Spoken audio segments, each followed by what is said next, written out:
Welcome to the Extra Mile podcast for bar exam takers. There are no traffic jams along the Extra Mile when you're studying for your bar exam. And now, your host, Jackson Mummy, owner of the Celebration Bar Review.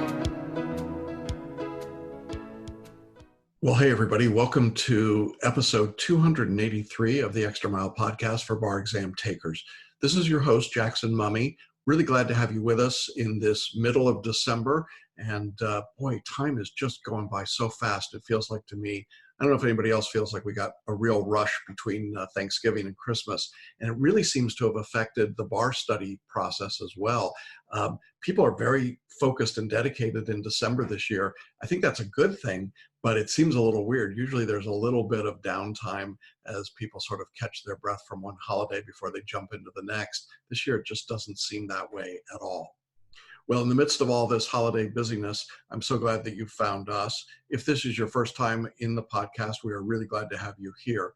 We provide these episodes in both video and audio format. I'll just let you know that if you'd like to watch the video version, you can do that by going to celebrationbarreview.com/283.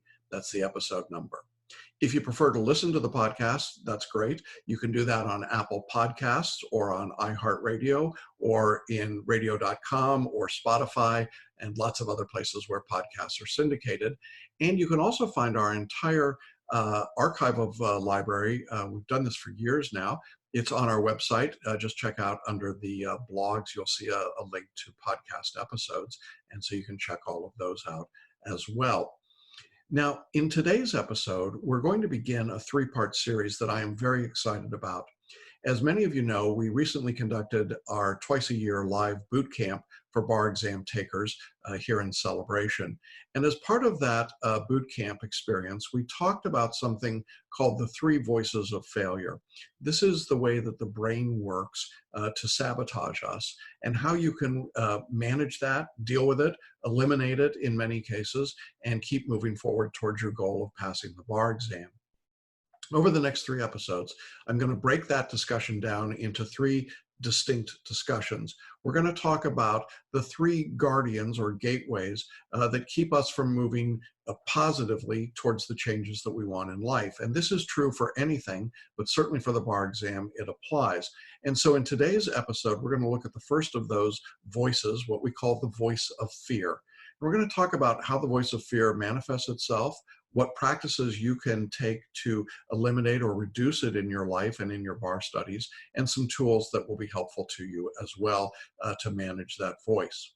In upcoming episodes, we're going to look at the voice of cynicism and the voice of judgment. So I hope you'll stick around over the next couple of weeks to check out this series. I'm really, really excited about it. I think that the reaction we had from our boot camp participants was very positive.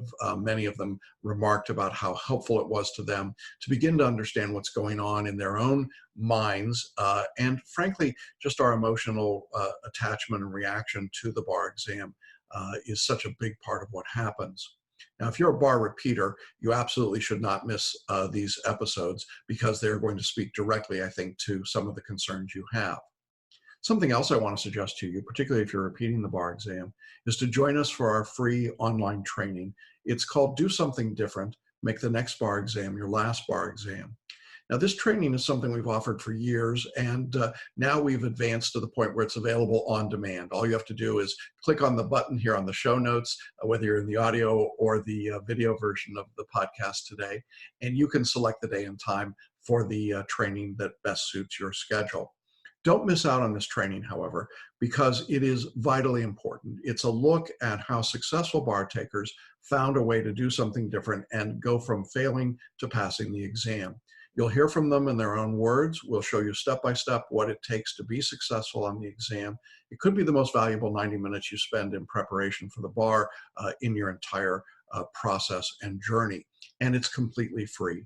So I want to make sure that you check that out. Now, if you want more details about the training, you can go to our URL, our website, at celebrationbarreview.com/webinar. Or as I said, if you just want to jump right in and schedule the opportunity and you can watch it right away, just head over to the show notes and click on the link there. And by the way, if you are watching the webinar on demand and you have a question, you'll see that there's an opportunity right there to shoot off a question or a comment. It'll go directly to me and I will respond back to you. So I really hope that you'll take a few minutes and watch this training, participate in the different pieces of information that we offer there. It is life-changing information, and I hope that you'll check that out. So do something different, make the next bar exam your last bar exam. And if you're a little bit afraid about doing that, well, then I think you're in the right place today, because we're going to talk about the first of these three guardians of the gateway of change. And the first guardian is this voice of fear. It's a big one, it's a scary one, and it's deeply rooted in our brains. So I don't want to keep you waiting any longer. Let's jump into today's message. Well, hey, everybody. Welcome to the first in a three-part series called The Three Voices of Failure. I know that's not a very uplifting title, but the reality is that there are three voices we hear inside of all of our heads pretty much all of the time. And when it comes to a high-stakes event like the bar exam, hearing those three voices of failure is the surest way to not being successful on the exam. And so in these next three videos, I want to talk about each of those three voices, what they are, how to be aware of them, what to do about them, most importantly, so that you can banish them from being the preeminent voice in your brain. Now, the background behind me is a neural network. It's a pathway laid out, and we have lots of neural networks in our brains. But I think the best way to understand these three voices of failure is to begin with an understanding of what the brain's different areas of responsibility are. Put very simply, there are three specific areas of the brain that all coordinate and work together. The oldest part of the human brain is called the reptilian brain, and this is the part of our brain that's designed to keep us safe. And in that safety, we are constantly looking for danger, for the things that might destroy us or kill us or hurt us in some way. And associated with this oldest part of the brain is a voice called the voice of fear. In today's message, we're going to take a deeper look at that voice of fear. But that's the oldest voice we have, and it's one of the most loud voices for many people. And it comes from our reptilian brain. Now, if you imagine the reptilian brain is overwrapped or laid on top of by a second, somewhat less old or newer brain that we call the mammalian brain. The mammalian brain developed after our reptilian brain in order to begin to develop a greater sense of the ego and the id. And with the mammalian brain, we are looking at this sense of being loved or accepted. And the voice that the mammalian brain has is the voice of cynicism. It's the voice that says, I'm not loved, I'm not accepted enough. And it's different than being fearful. It's literally being drawn into the world and society and connecting and feeling like you're one of the cool kids, if you will, instead of one of the outsiders. For bar takers, this voice is particularly prevalent. And we're going to take a look in the second video specifically at that voice of cynicism. Now, going from the reptilian brain to the mammalian brain, on top of those two, we have the new brain, or the neocortex. And the neocortex actually has two components to it. It has the left brain and the right brain, what we think of as the analytical, logical, and the creative side of the brain. Now, this neocortex, though, in addition to having the more modern sense of who we are as individuals, also contains a voice of failure. And this voice is called the voice of judgment. The voice of judgment very simply says, I am not enough. And for bar takers, I'm not sure that there's any voice that's louder than the voice that says, I am not enough. You're being measured, you're being evaluated, you're being assessed on whether or not you are enough to practice law. And so in our third video, we'll take a specific look at this voice of judgment and how you can identify it, and most importantly, what you can do to silence it or at least put it in its place. Now, interestingly enough, we need all three parts of our brain. We need the reptilian brain, including the voice of fear, to keep us safe. We need the mammalian brain, including the voice of cynicism, to keep us connected to the world. And we need the neocortex and the voice of judgment to give us the sense of identity, of being self-sufficient. Without all three of these parts of the brain working together, we're going to have psychopathic behavior. And frankly, I've seen some psychopathic bar takers over my years of teaching, and it's not a pretty sight. And I don't want any of you to be in that circumstance. So what we want to do over these next 3 videos is to take a deeper dive on each of these 3 voices.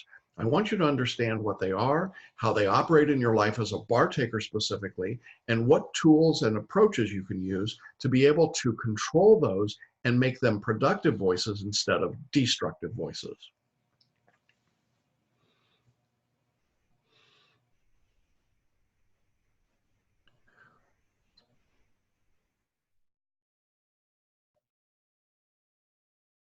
Well, let's begin with that first voice. As I said, it's the reptilian brain, and it is called the voice of fear. It's the oldest part of our brain because as humans were developing, survival of the species was obviously the first and most important directive that existed. The reptilian brain tells us when we should be afraid. And the voice that we hear, one of the 3 guardians of change for most people, is the voice that says, I am not safe enough. I mentioned this idea of guardians of change or guardians of the gate. When you're trying to change, when you're trying to do something new or exciting or something that stretches you or challenges you, there is an internal part of each of these 3 brains that steps in and says, well, wait a minute, I'm not sure that's a great idea. Let's make sure we've got this worked out before we venture into this new territory. And the reptilian brain is the one that just screams out for safety. I like to think of the reptilian brain as sort of like being the lizard that on a nice sunny day comes out of the water. Here in Celebration, we have lots of waters and lakes, and in Florida, we have lots of gators. And the gators like to come out on sunny days and just lie on the ground. And they're kind of basking in the sun, and they're calm and happy, and everything's cool. Now, if something startles them, suddenly they just move super fast to protect themselves, and they huddle in. If the idea of an alligator jumping back into the water is not something that makes you feel very good, think of a turtle sticking its head inside a shell.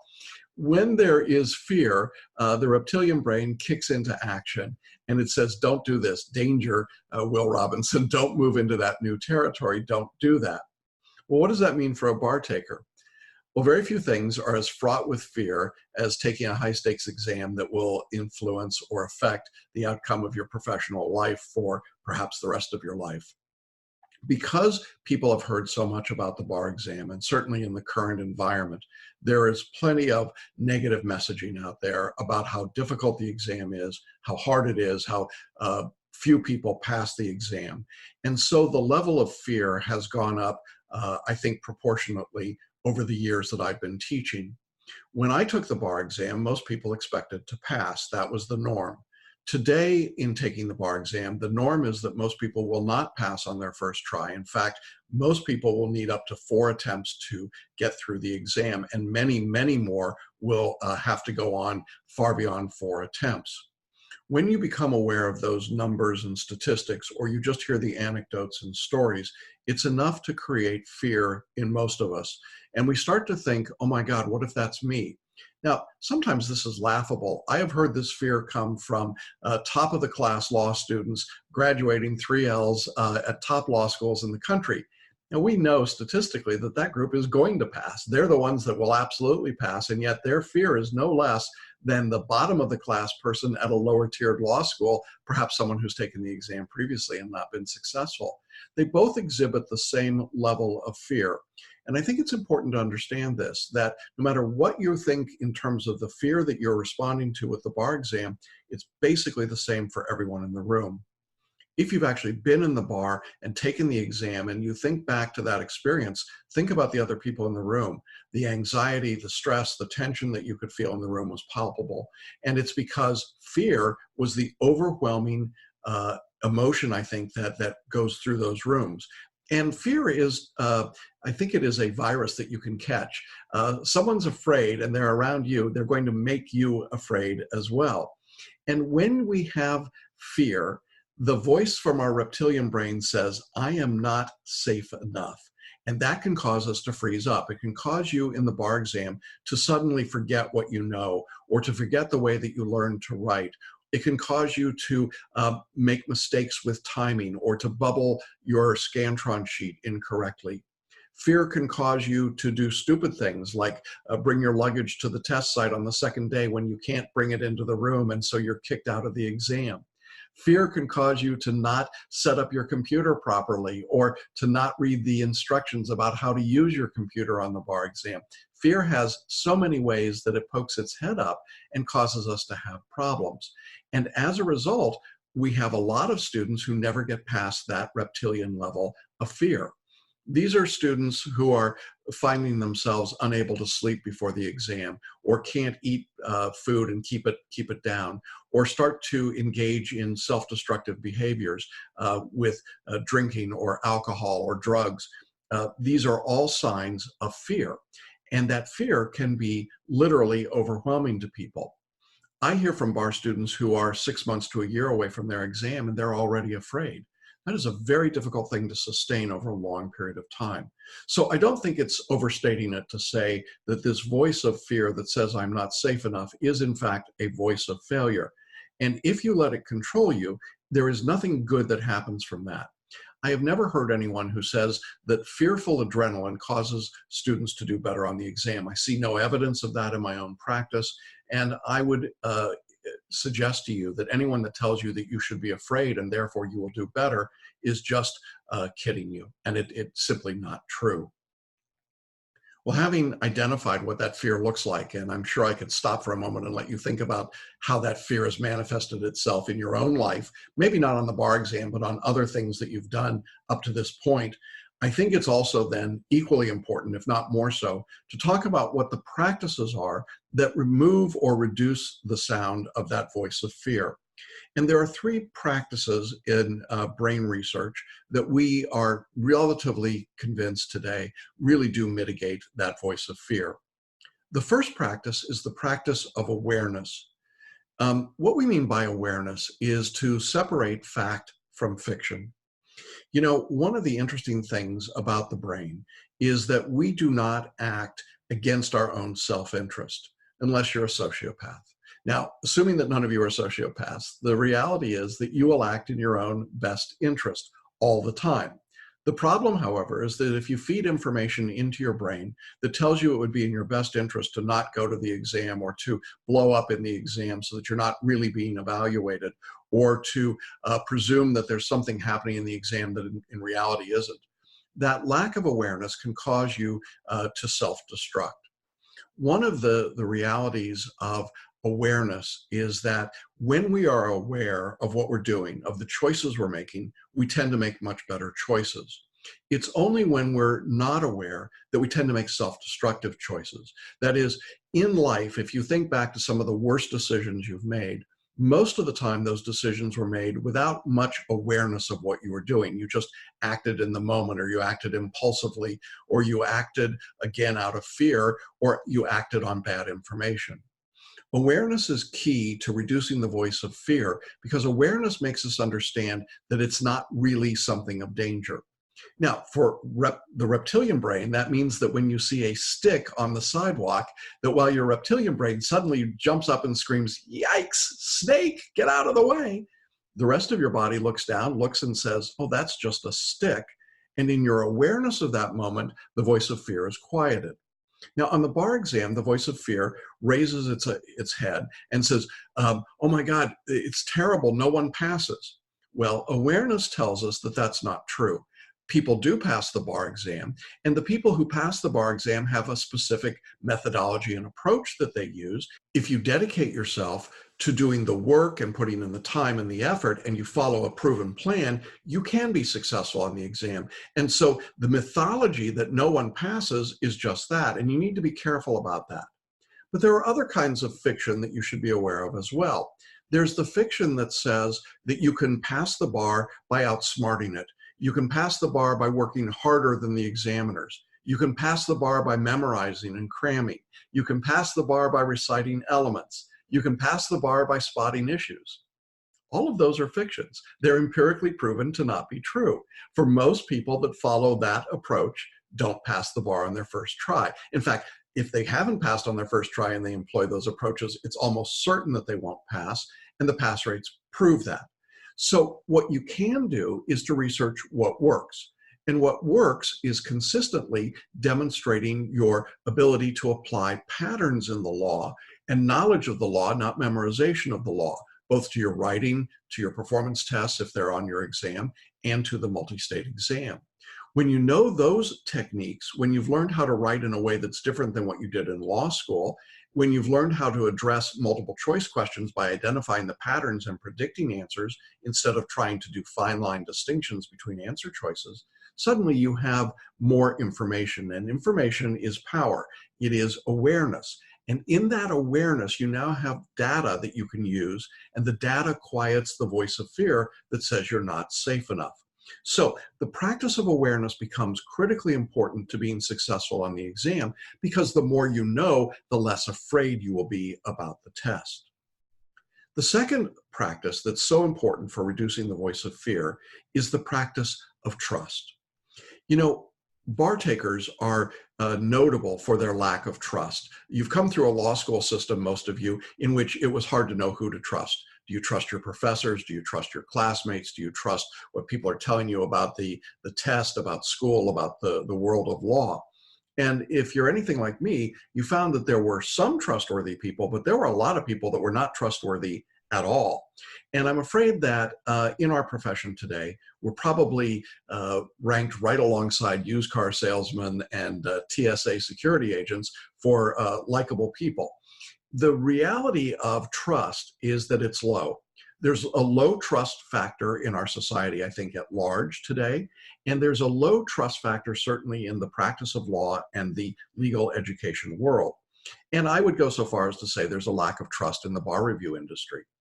Now, part of the reason I think there's a lack of trust in bar review is that for the better part of the last 35 or 40 years, there have been a group of bar review providers who have cynically gone ahead and assumed that it didn't really matter what they did because most people would pass for many years. And now, even though most people don't pass, it doesn't really matter because people don't recognize that they have any choices.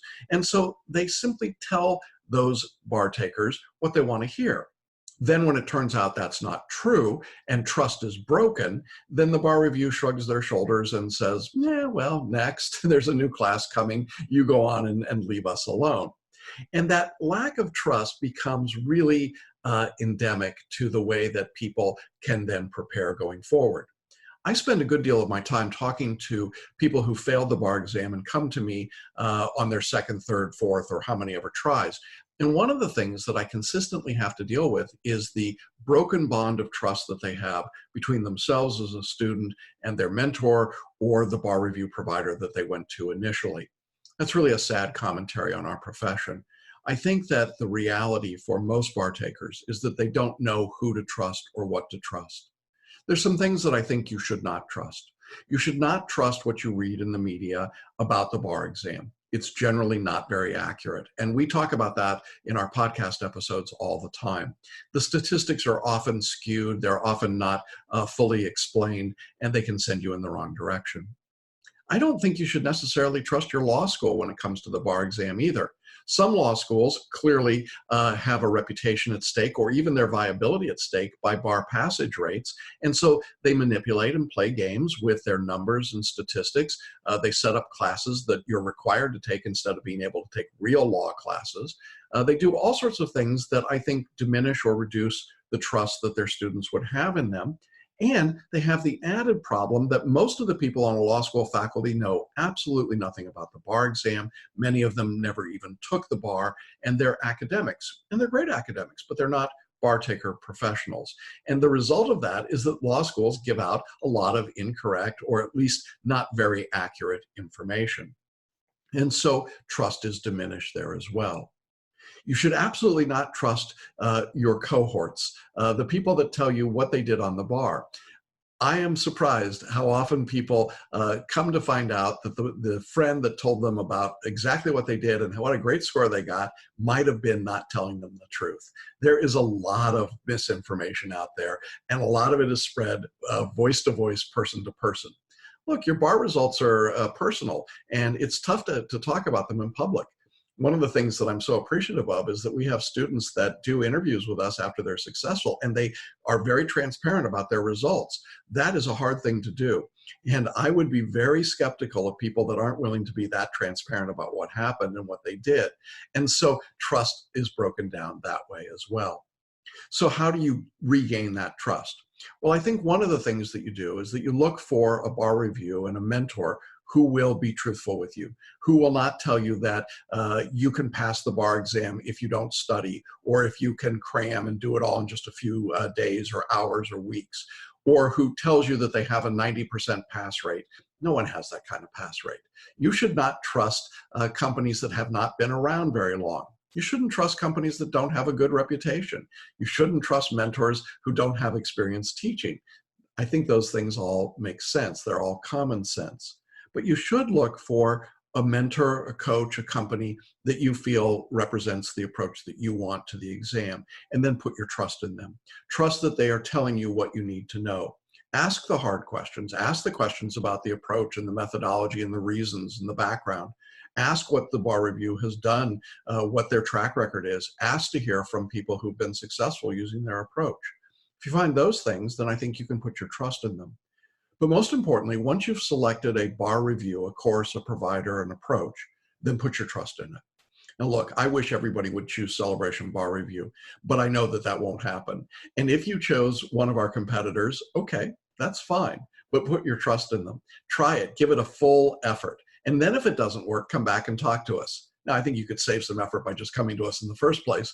But truthfully, if you don't trust what you're hearing, you're in the wrong place. And you have to trust it in order to stop the voice of fear that says you're not safe enough.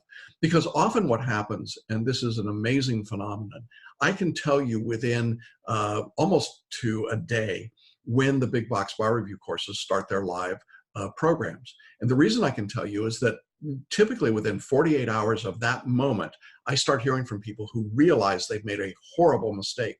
They're in the wrong course, it doesn't work, and they don't trust it. If you're 48 hours into a big box bar review course and you don't trust it, get out. Get out right away. The voice of fear should be screaming at that point, you're not safe enough and you need to make a change. The worst thing you can do is sit there when you don't trust your provider and think that it's going to get better. The reality is it won't. And I've had students that have said, I don't trust your course. Well, that's a decision they have to make. And I recognize and respect that decision. And so I think that you should be very much aware of what your trust is and where your trust is, and trust that. The last thing I'd say about trust is you need to trust yourself. You need to trust that you were smart enough to get into law school. You were smart enough to graduate from law school. You're smart enough to be in a position to take the bar exam, whether this is your first time or your 25th time. It doesn't matter. You are smart enough. You are talented enough. You are capable enough. You must have trust in yourself. If you don't trust yourself, and we'll talk about this more in the other two discussions about the voice of cynicism and the voice of judgment.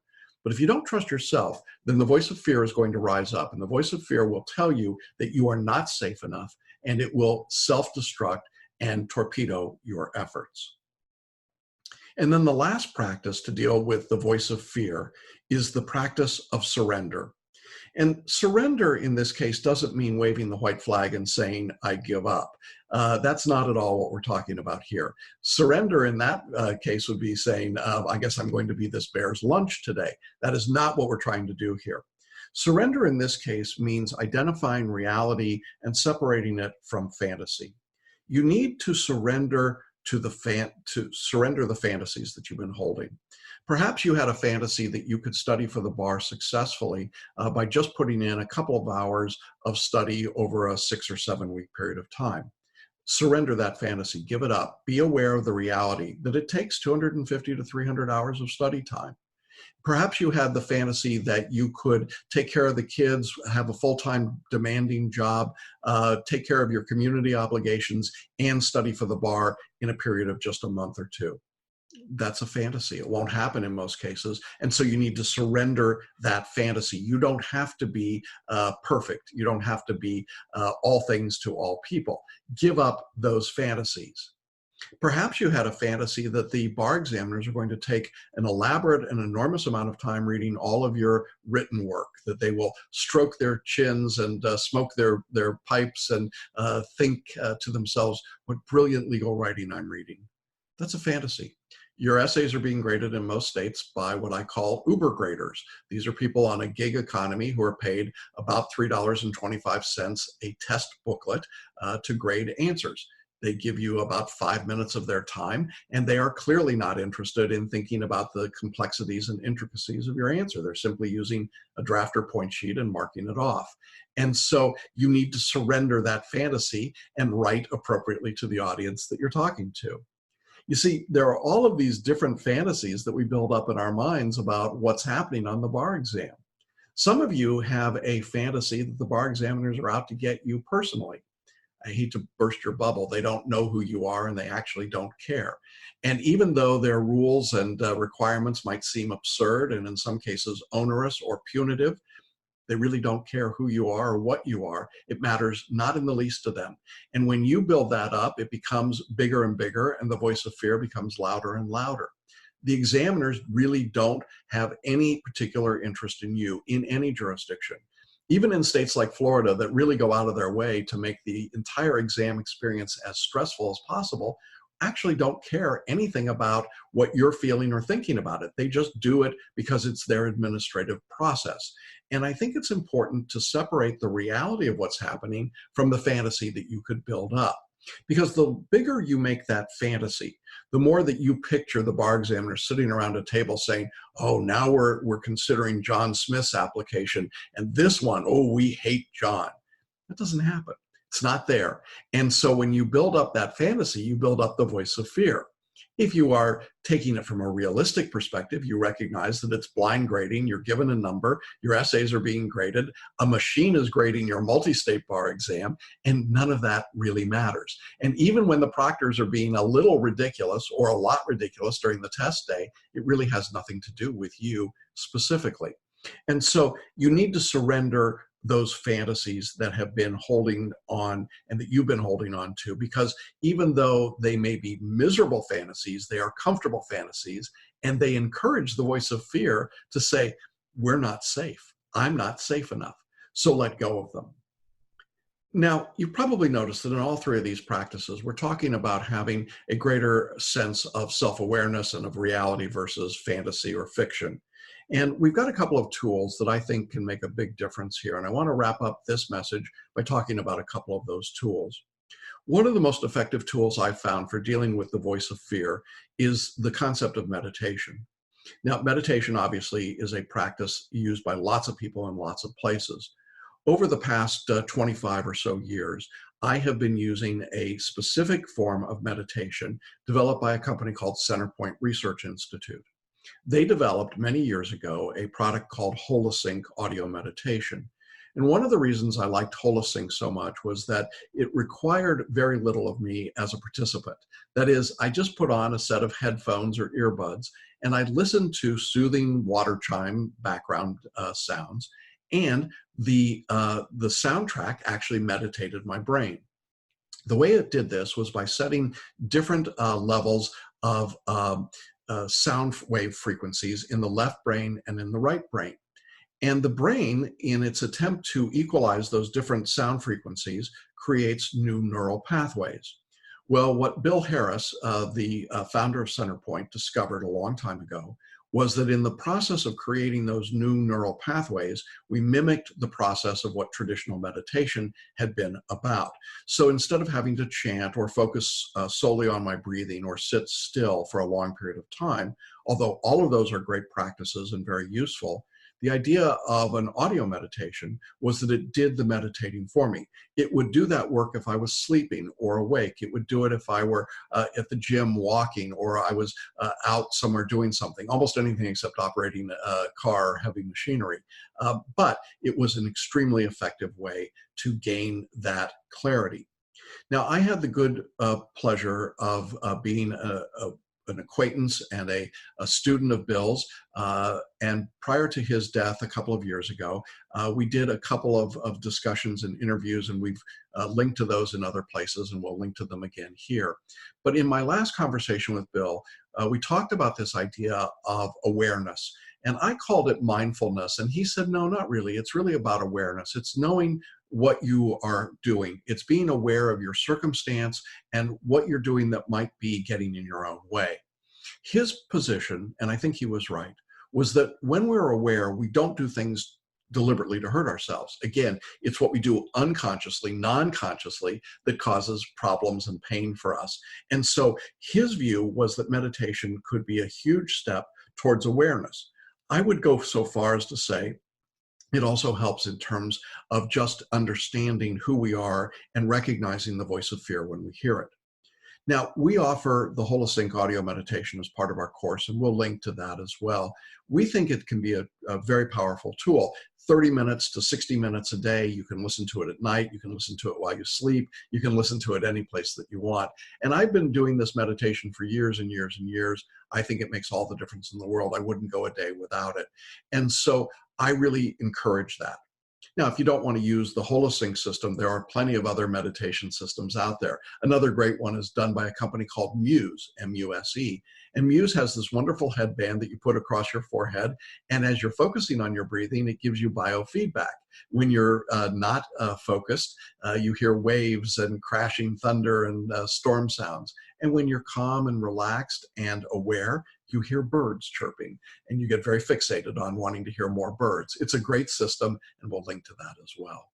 In any event, there are lots of ways that you can use meditation, but we think it's a powerful tool for bar takers because it improves your awareness. It reduces the voice of fear saying, I am not safe enough. A second tool I want to make you aware of is something called a paraliminal recording. Now, paraliminal recordings take the same approach, in fact, as the audio meditation, and they use the same background soundtracks developed by Bill Harris and Centerpoint as part of their technology. Paraliminals are literally two separate voice tracks going to the left and right brain that you listen to with headphones or earbuds again. And they are built around specific topics and specific blocks that we might have in our life. And they're wonderful. They last about 20 to 30 minutes. And what happens is that as your brain is setting up these new neural pathways, the two voices that you're hearing in your head simultaneously cause your conscious brain to sort of check out, if you will, and you're now talking to the non-conscious brain. Well, we developed a set of 16 paraliminal recordings curated for bar exam takers specifically, working with the people at Learning Strategies who created the paraliminal sets and work with us on photo reading for the bar exam. Now, within this group of paraliminal recordings, there are recordings on anxiety-free, which is great for I am not safe enough. Another is built on belief, which I think is another great title. And we'll talk about some of the other titles when we get to the other messages in this series. But those two alone are fabulous to just help you focus on that whole concept of fear and safety and helping you feel better about how you're doing and how the process is going for you. They help with trust. They help surrender in order to get you to the point where you can actually discern fantasy from reality. And we love these paraliminals. Again, I use them all the time. Our students use them. We think they make a huge difference, and we would encourage you to check that out. So, to briefly recap, today we've discussed the first of three voices of failure, the voice of fear. We've identified the fact that this voice says, I'm not safe enough, and it can be overcome by the practice of awareness, the practice of trust, and the practice of surrender. A couple of great tools to help you with that are audio meditation from Holosync and paraliminals from Learning Strategies. These are tools that our students have used successfully for many years, and we encourage their use for everyone in our course. And so I would strongly suggest that you consider those and think about them. If you've been hearing the voice of fear in your brain, if that is a loud and persistent voice saying, I am not safe enough when it comes to the bar exam, don't let that persist. Don't let it go on. It tends to get louder over time, not softer unless you do something about it. So I hope that you'll take the opportunity to become more aware, to separate fact from fiction, to trust and to know who to trust appropriately, and to surrender your fantasies to the realities of the world. When you do that, the reptilian brain relaxes, it comes out of its shell, it goes back to just collapsing and lying in the sun happily there, and things go much better, and your studies will get better. Now, as I said, in our second and third messages, we'll talk about the voice of cynicism and the voice of judgment. And I hope you'll stay with us for those two messages. Look forward to sharing them with you. Well, that's our look at the voice of fear. As I said, in upcoming episodes, we'll be looking at the two other voices of failure, the voice of cynicism and the voice of judgment. And if you found this helpful, I think you're going to want to stick around for those next two episodes. We'll be bringing them to you over the next couple of weeks. I hope everybody is doing well. Hope your studies are going well. Those of you getting ready for the February or July 2020 exams should be underway with your studies. And I do want to remind everyone that our free training webinar, Do Something Different, Make the Next Bar Exam Your Last Bar Exam, is available on demand. All you have to do is jump down in the show notes and click on the button, or go to celebrationbarreview.com/webinar to find out more about it. It's a great, great series and wonderful case studies, information I think you're really going to want to have. All right, everybody, have a great, warm, dry December week, and keep going with those studies. And we'll be back again next week along the Extra Mile. Thanks for listening to the Extra Mile podcast for bar exam takers at www.celebrationbarreview.com.